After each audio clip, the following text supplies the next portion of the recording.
welcome back to my channel, everyone.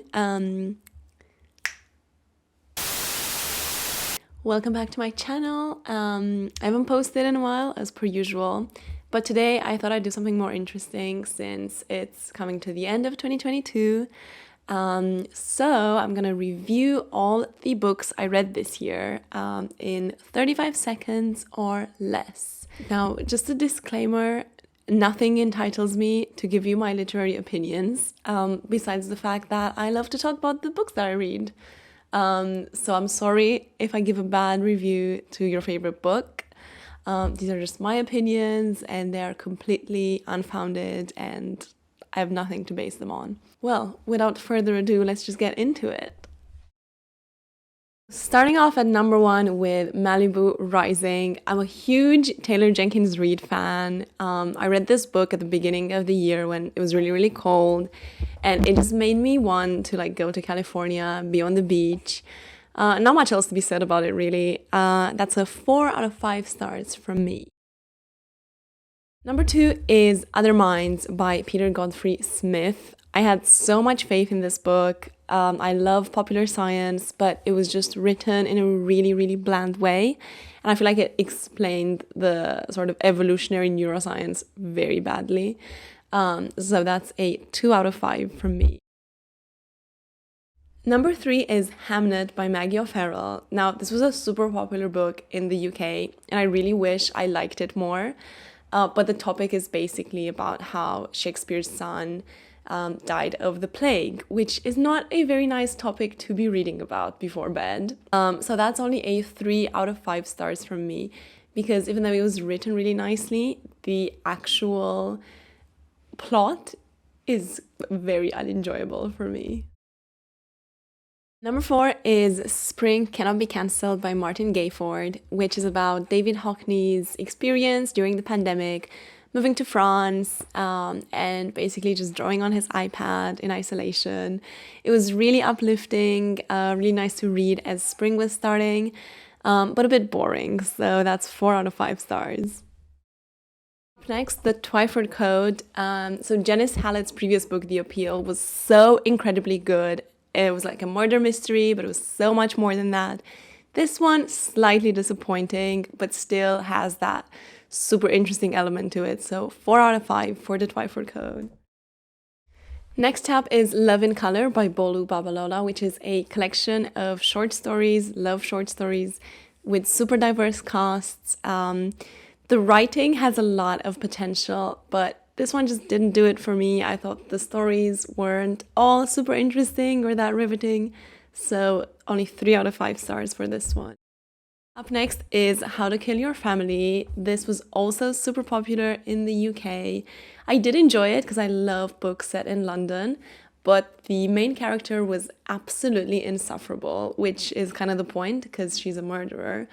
But I guess I just don't vibe with that style of narration, so 3 out of 5 for this one too. Next up is Transcendent Kingdom. So Yaj Yassi's previous book, Homegoing, is probably my favorite book of all time, and this one is really, really high up on my list as well. It's just so powerful, so genuine. It's a story about family, about the battle between faith and science. I recommend it to everyone, honestly. It's a 5 out of 5. Up next, I actually finally have the book with me, and it's Comedy, Comedy, Comedy, Drama by Bob Odenkirk, whom I love so much. This memoir was pretty good, but at the same time, it was mainly just him describing every single sketch he's ever done, which gets a bit dull after a while, so I'm very sorry to Bob, but it's only a 3 out of 5 for me. We're on to number 10, which is Everything I Never Told You by Celeste Ng, which is such a nice book about generational trauma and family ties. I really loved it, so that's 5 out of 5. Next up is 1984 by George Orwell. I mean, what can be said about this book that has not been said already? I'll just say it's a 5 out of 5. It's such a perfect book, and everyone needs to read this. Up next is possibly my favorite pop science book ever. It's The Immortal Life of Henrietta Lacks. You do not need to be a scientist to enjoy this book. It is so much investigative journalism, history, politics behind the story of the HeLa cells. So perfect, 5 out of 5. Yeah, I love this book. Number 13 is the exact opposite of The Immortal Life of Henrietta Lacks. It's Lessons in Chemistry, a truly infuriating book which had so much promise, but in the end it just read as very misogynistic, very stereotypical, really cringy at times, and it did not hit the mark for me at all. 2 out of 5 stars for Lessons in Chemistry. I'm very sorry. Moving on, it's The Picture of Dorian Gray by Oscar Wilde. Again, what can I say? I've never really been a person for classic literature, but this one really, really did it for me. 5 out of 5 for The Picture of Dorian Gray. Moving on to a book that is just chef's kiss. It's Thinking Fast and Slow. Such an interesting book. It completely changed my view on life and everything I do. It's really long, so don't be scared when you start reading it. By the end of it, I promise you will just see not just economics, but just your daily life in a completely different way, and you'll be better for it, trust me. 5 out of 5. Moving on, we've got The Island of Missing Trees. Elif Shafak became one of my favorite authors after I read this book. It's just so touching and such vivid descriptions of Cypriotic food. It's really, really nice to read. It's just really lovely, and it's a 5 out of 5. Next up, I finally got around to reading Where the Crawdads Sing. It was kind of a big disappointment to me. It didn't really do what I thought it was doing. The mystery wasn't so mysterious. The writing was a bit cringy, not super believable, and the ending was just very stereotypical, predictable Hollywood ending. So I'm sorry, 3 out of 5 for Where the Crawdads Sing.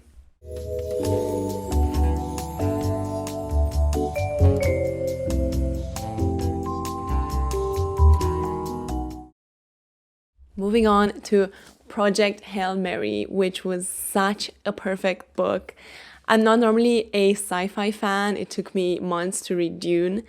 But this one is so touching, so like human and humane, and really good, even if you're not a fan of sci-fi. 5 out of 5. Number 19 is At Home with Bill Bryson, which is such a hilarious and brilliant author. This book was kind of all over the place, not super linear. It's pretty much just a collection of interesting facts and stories, which honestly I really love. But because the structure was a bit random, it's a 4 out of 5. Next up, I finally read The Book Thief, and yes, it was incredible. I kind of wish I read it when I was a bit younger. I feel like I would have appreciated it more, but still super touching, 5 out of 5. Moving on to Crying in H Mart, which when I finished this book, I started crying and I immediately ordered Korean food, which is everything you need to know about this, really. It's 4 out of 5 stars, just because the writing could be a bit more polished. But aside from that, the story is just incredibly emotional and really delicious. We are on a roll with the good books, because up next is Tomorrow and Tomorrow and Tomorrow, which is such a beautiful book about friendship and finding your way through the world in your 20s and 30s. It started off kind of as a YA novel from 2014, but by the end of it, I guess it matures with the characters and it becomes so profound and so nice. 5 out of 5. Up next is How to Be Perfect, which is like a crash course in moral philosophy by Michael Shore, creator of The Good Place. It's really approachable, really funny, teaches you everything you need to know, basically, in moral philosophy, so I really recommend it. 5 out of 5. Moving on to Storyland by Amy Jeffs, which is a reimagining of the mythology of Britain. Honestly, I didn't love the style of writing, and it had some pretty pictures, but that's about it for me, so 3 out of 5. Up next is Good Omens, which is absolutely hilarious, and it includes lines such as neither the angel nor the demon taking responsibility for Milton Keynes, but both of them considering it a success. 4 out of 5 stars for Good Omens. Moving on to what is probably my favorite book of 2022, it is Nightcrawling, which is a story of sexual harassment by Californian police, as well as just growing up too early and too quickly. It's written so astutely and so powerfully by a 19-year-old girl, which is absolutely mind-blowing. 5 out of 5. Please go and read Nightcrawling because it is so good. Moving on to Educated by Tara Westover, which is a very, very powerful memoir by this woman who escaped her Mormon upbringing in search of an education, and she went on to achieve incredible things. It's really harrowing. The writing could be a bit better at times, I think. So 4 out of 5 stars, really good book. Up next, it's Taylor Jenkins' Read Again with Carrie Soto is Back, which was really fun. Again, not a lot of substance, but I'm just a sucker for this kind of fluff. So 4 out of 5 stars for Carrie Soto is Back. Moving on, it's The Devil You Know, which is 12 stories by a British forensic psychiatrist about pretty much the worst cases that she's had to deal with. It's kind of hard to read at times, and weirdly enough, it makes you like empathize with these people who have committed horrific things, but just seeing it from that perspective of like, it's a mental health issue and we need to address this rather than locking people up. Super interesting, like really just a change of worldview. 4 out of 5 stars for The Devil You Know.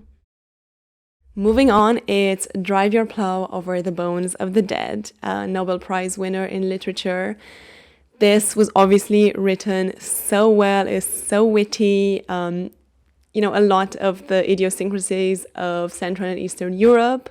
However, again, I just couldn't empathize with the main character, much like in How to Kill Your Family, just because the main character is a terrible person. There's just something that stops me from connecting with that character. But great book nonetheless, 4 out of 5 stars. We're approaching the end of the list. Number 31 is Our Missing Hearts by Celeste Ng again. Very, very different pace and style and topics to Everything I Never Told You and Little Fires Everywhere. It's a bit more sci-fi, but still dealing with things like generational trauma, which I really enjoy. So 4 out of 5. Up next, I must admit, this is the only book I could not finish. It's The Body Keeps the Score. I'm sure it would be a very good book, but I found it really hard to read about stories of abuse and trauma, so only 3 out of 5 stars. But I'm sure if I give it another shot, it would be higher on the list. Next up is Oh William by Elizabeth Strout. Now, when I read this book, I did not realize it's part 2 or 3 of a trilogy. I just knew it was shortlisted for Booker Prize. So I feel like I lacked quite a lot of context. Also, the writing is very stream of consciousness, which is not really my vibe. So 3 out of 5 stars. Moving on, the second to last book I read this year is Blurb Your Enthusiasm, which is just chock full of stories of publishing, anecdotes about your favorite authors, and just a lot of fun facts about blurbs, because we never really think about those, right? So 5 out of 5. Recommended for any bookworm. Last but not least, the final book I read in 2022 is The Bullet That Missed by Richard Osman, which is part 3 of his sort of murder mystery series. It was so good, honestly, 5 out of 5 stars, just because I did not expect the plot twist. I just love the Britishness of Richard Osman, really, really fun to read. So 5 out of 5. And there we have it, the 35 books I read this year, reviewed in hopefully 35 seconds or less. Comment below if you read any of them, if you agree or disagree with my opinions. And let me know if you like this style of video, because it's really, really fun to film, so I'd like to do it more often, I think. Happy holidays, have an amazing 2023 full of amazing books. See you next time, bye!